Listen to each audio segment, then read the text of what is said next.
Hey, it's Benji Cole, son of Al Cole from CBS Radio and host of People of Distinction, the talk that gives an in-depth view of some of the most dynamic, intelligent, and successful people on the planet. Run to our website, peopleofdistinction.org for more info, or you can always email me directly at benji@alcoleenterprises.com. And on the line with us today, we have Jeff Senior. We're going to be discussing his amazing book, Life Lessons from 7 Miles High, The View That Captured My Heart. Available for purchase through Amazon, Barnes & Noble, pretty much wherever books are sold. But people, listen to me. If you want to gather everything that Jeff has in store, and I mean everything because he has a lot in store, check out his personal website. And that's ctsmusic.com. There you'll find more information on Jeff himself, more information on this fantastic book, as well as find his music, a whole host of things. I'm telling you, it truly is a one-stop shop. Head on over to ctsmusic.com today and just get lost in all of it. And before we go any further, I do want to take this opportunity and point out that Jeff was brought to our network, People of Distinction, today by one of the best publishing firms in the business. And you already know I'm talking about UR-Link Print and Media. So listen to me. If you're a writer out there listening in right now, you have gone through your process. You have spent so many hours, a tireless amount, creating your masterpiece. And now you find yourself in a precarious position because, well, now you need help moving the book you just finished writing. Let me give you some fantastic advice. Contact UR-Link. People, I'm telling you, they're one of the best in the business to do it, and this is exactly what they specialize in. So head on over to urlinkpublishing.com today and gather all of the ways that their fantastic team is going to help maximize your creative endeavors. And listen, it is an absolute pleasure to have Jeff here on the line. Now, I'm fascinated by his title because, first and foremost, Life Lessons from 7 Miles High. Well, that could be taken in a literal sense because it's true. It could also be taken in a philosophical sense. This book is layered, people. It has so many nuances, and we're only going to capture a few of them here today.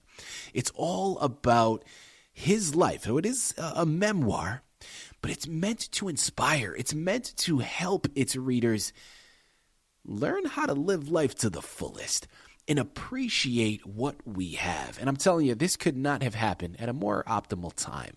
The holidays being right around the corner, this is the time for a book of this magnitude, if ever. Listen, this book is there's always an appropriate time for those messages and for what this book has to offer, but especially right now. This book is wonderful for so many reasons, but it's going to help shift your perception. And you all know, I've mentioned this on a number of occasions, I'm a firm believer that your perception creates your reality. And if you focus solely on the negative, a lot of times all you're going to see is the negative aspects of your life. I promise you, by the time we've concluded here today, people, you're going to run to Amazon, Barnes & Noble, ctsmusic.com and purchase your copies, because you're going to know how valuable of a resource this book truly is. And don't take my word for it. Take Jeff's. It's his book. He's written it. It's his life. He's lived it. And he's going to be able to articulate it much better than I ever could. So sit back and strap in. Jeff, first and foremost, welcome to People of Distinction, and thank you very much for being a guest with us today, man. How are you doing? Good, Benji. How are you doing? I am fantastic. Jeff, you know what's interesting is the amount of interviews that we do and how rare it is for people then to ask me how I'm doing. Man, we could stop the interview right now. I've accomplished so much already. Thank you very much for asking. I appreciate it. Listen, man, I'm doing very well. I have a lot to be thankful for. I appreciate you asking, and it is a delight to have you here with us, Jeff. I think what you're doing here by presenting this book is something special. It truly is one to be admired and one to read over and over, because there's a lot of wisdom on those pages, and we're here for it, man. Before we jump into the book, I want to start by learning a little bit more about your background. Now, this is a memoir, so those two may overlap. If it does, not a problem. Tell us a little bit more about yourself, please. Well, first of all, I want to thank you, Benji, for the opportunity to be on your show. it's an honor, and to have your listeners and say hi to all of your listeners. And I wish I could reach out and shake all their hands, because it's such an honor to have people that take the time to listen. Yeah. I'm kind of considered, a little bit about myself. They call me pilot by day, rocker by night. I've been a career aviator since I was for many years, and then I'm also a musician. I'm a singer-songwriter in the band CTS, which stands for Call to Serve. So I've basically lived both of my dreams and passions, but deeper than that, all of this has taught me about to have gratitude and appreciate life and the gift life is, and how blessed we are every day we wake up and get to create a new day. It's not always easy. There's sometimes hurdles and things we got to get over and pick ourselves up, or we fall down. And so, but it's about perseverance and keep believing in yourself, and eventually you will succeed. Mm-hmm. Love that. Jeff, I'm curious here with this next one. I want to go into inspiration. Now, your life as a pilot, your life as a musician, I'm sure has brought you to so many stories in which you can tell. So I think it's safe to assume what inspired you to write it, but you know what happens when you do that, so I'm not going to assume. Jeff, I got you here on the line. Let's go directly to the source.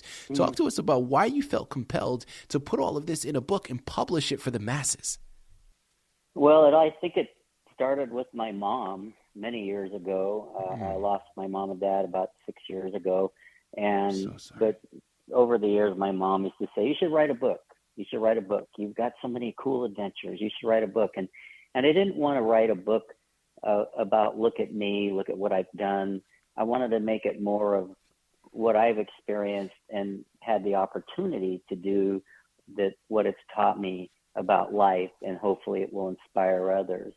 So I think like aviation, my dad was a private pilot, took me flying when I was 5 years old, and I got hooked. And so to become a professional aviator, took a while. Part of my story is I went to the military recruiter when I was in college, and I wanted to fly fighters. That was a kind of a dream. And so one of the first things he asked me was, "Do you wear glasses or contacts?" Which I do. And I said, "Yes, I wear contacts." And he said, "Well, you can't be a fighter pilot." And so, because their rule was you had to have perfect vision going in. They've changed that now, but when I was a younger guy, that was a requirement. So from the get-go, I was devastated, but I decided I'm not going to let that stop me. I'm going to figure out a way to get my ratings. And so I worked every imaginable job you can think of, from fast food to construction to cleaning floors, and doing whatever it took to save up enough money to buy an hour of flight time here and there. And eventually I became a flight instructor. I became a jet pilot. And then I got into Screen Actors Guild, flying in the movies. And I flew a specialized Learjet for the movie industry for air-to-air photography. So if you ever saw True Lies or Executive Decision or any of those movies, I've worked on all of those. And and then fast forward, one of our jobs that we got was, I was a young guy, and we were hired by McDonnell Douglas to fly the Blue Angels. And the gist of the story is that as turned down to be a fighter pilot, fast forward, with hard work and dedication and belief in yourself, there I was sitting in the briefing room with the Blue Angels, getting ready to go fly formation with them and film them for their movie.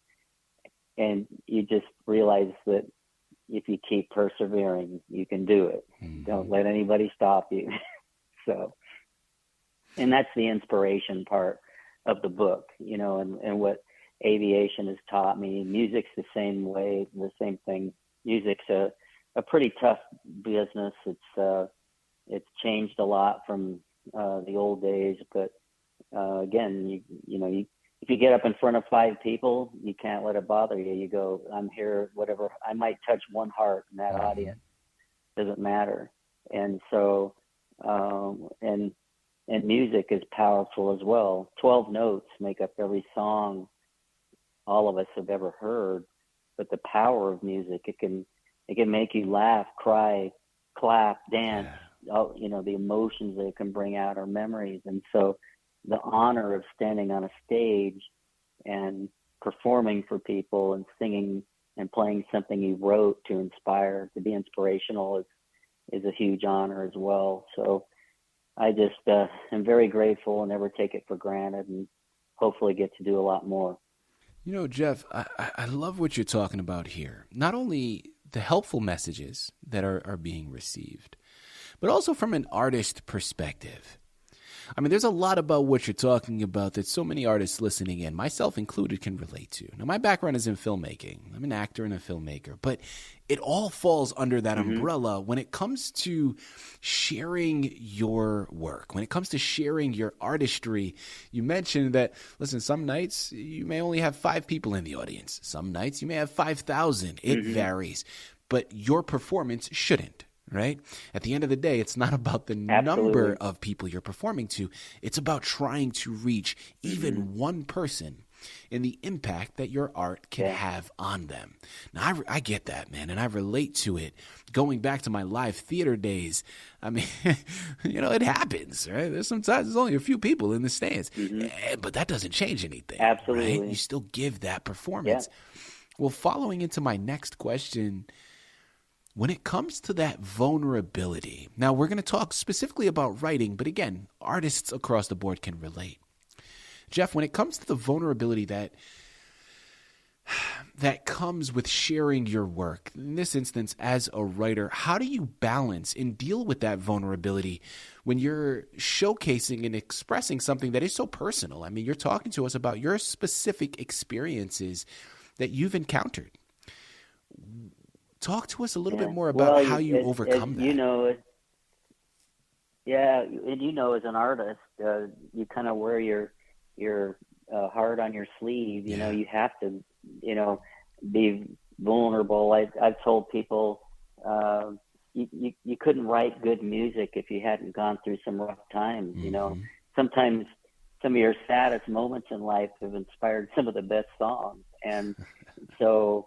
It's you learn to and you, I think, over time develop a little bit of a thicker skin, although I'm fairly sensitive as a person, so I take things a little more personally than others. But you have to just, somebody doesn't, I've actually told people, hey, check out our music. You might not like it, and I get that. It's all subjective.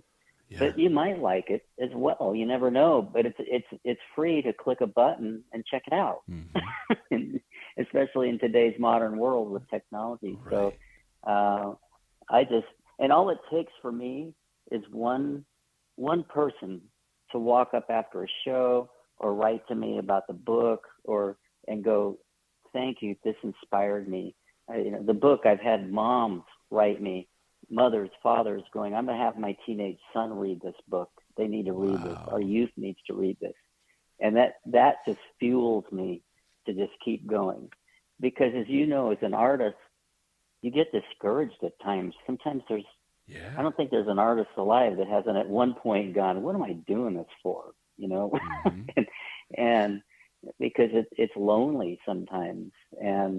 But you just, then it takes that one person that you go, oh my gosh, this makes it all worth it. Yeah. And so, I think that's probably the biggest gift that an artist can receive is when you're able to elicit emotions, right? When you're truly able to connect with your audience. There is nothing, at least from my perspective, there's nothing more gratifying than either being on a set filming something or being on a stage performing something, and you get an audience member to laugh, or you get somebody to cry. I mean, that's my favorite, right? I mean, I love the comedies, but the raw emotion of getting someone moved to tears is something so beyond gratifying for me.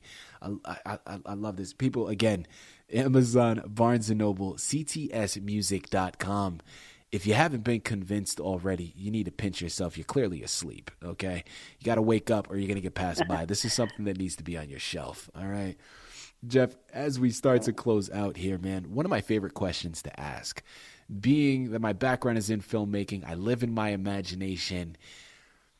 If you could enter the world of the book, and technically it's a memoir, so you've already lived it, but let's say you could go back and you could relive one of the circumstances or one of the situations that you were in. Which page in your book would you choose to land on, Jeff, and why? Well, the very first chapter talks about an experience that I had as a movie film pilot. I had to learn, I'm not a photographer, but I had to learn a lot about photography and lighting and all of that. So basically, for the audience, think of it as I'm a dolly driver. I'm flying a 300-mile-an-hour dolly with a camera system on it. And the director is in the back and the camera operator's in the back, you know, the grip, we're all together. I'm the coordinator and the pilot flying next to another airplane, whatever we're filming. And so, it's the technical side of having to be the aviator part of me that, you know, I have to keep this safe, because if we hit each other, it's going to be fatal. So that's number one, safety. And the second is the creativity of the film part of it. So in the very first chapter, I talk about I was filming a very large 747 for a company and for their commercial, and it was an airline. And we used to do a shot where I would have most of the shots we do, they're kind of flying level, and I'm just flying around them as a dolly, creating motion with the camera. But in this particular case, we used to do a shot where they would come under us, and then we would aim the camera backwards, and then we'd get this giant airplane coming through frame, and then, you know, and then coming out the front, and then we would edit those shots together. And this one particular time, and we brief it extensively on the ground, this one particular time, he just miscalculated, and I had this very uneasy feeling as I called, and I said, go ahead and come on through, 3, 2, 1, come through. He accelerates, and there was just this a sense that I had that something didn't feel right, but I'm just kind of flying in the blind, straight and level, and a couple of seconds later, his tail of his airplane went right by us, out our right side. Wow. And it was just by really the grace of God that he didn't hit us. And there was I laugh now, but there was silence in my airplane. I mean, it was one of the most fearful times I've ever experienced in my life. And I just realized it was, like I said, the grace of God, we weren't hit and killed. And so I had to, at that moment, rise above the fear and calm my crew down. Hey guys, it's okay. Even though inside I was shaking. and then I told the other, and then what's funny is the guy in the other plane was like, hey, how'd that go? And I said, well, it was, that was interesting, but we're going to knock that off. We'll talk about it on the ground, you know? So, and I learned a valuable lesson in that what you got to do sometimes to overcome fear. Sometimes people go, you ever afraid flying? Yeah, I wouldn't be human if I wasn't afraid on occasion flying an airplane. I wouldn't be safe. And so, and we talked about it and briefed it, and I changed how we used to shoot that shot. So it taught me a lesson in what not to do ever again. But that was one of the pivotal points. And it's in the first chapter of the book about what it taught me about overcoming fear. Don't be afraid. We tend to live in a world that's people you talk to, they're afraid. I'm not going to try that. It's dangerous. It's like, well, you got to live. Just to, you ever thought about skydiving? Go try it.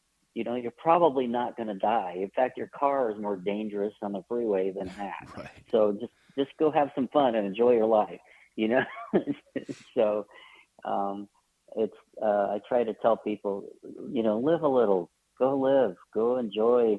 You thought about racing a car or doing this, you gotta, it's calculated risk, and just calculate the risk and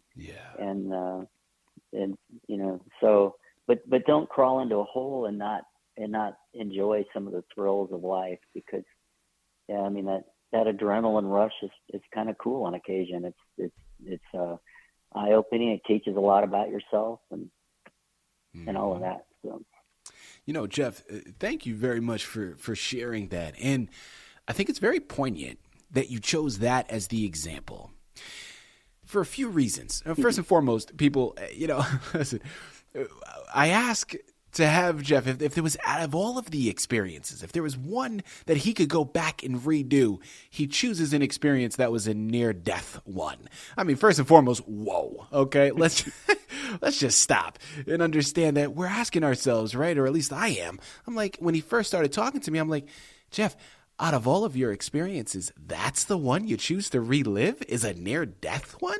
I mean, that doesn't make sense. But as you hear him talking about the reason why and the things that he learned from it, it truly is the embodiment of his book.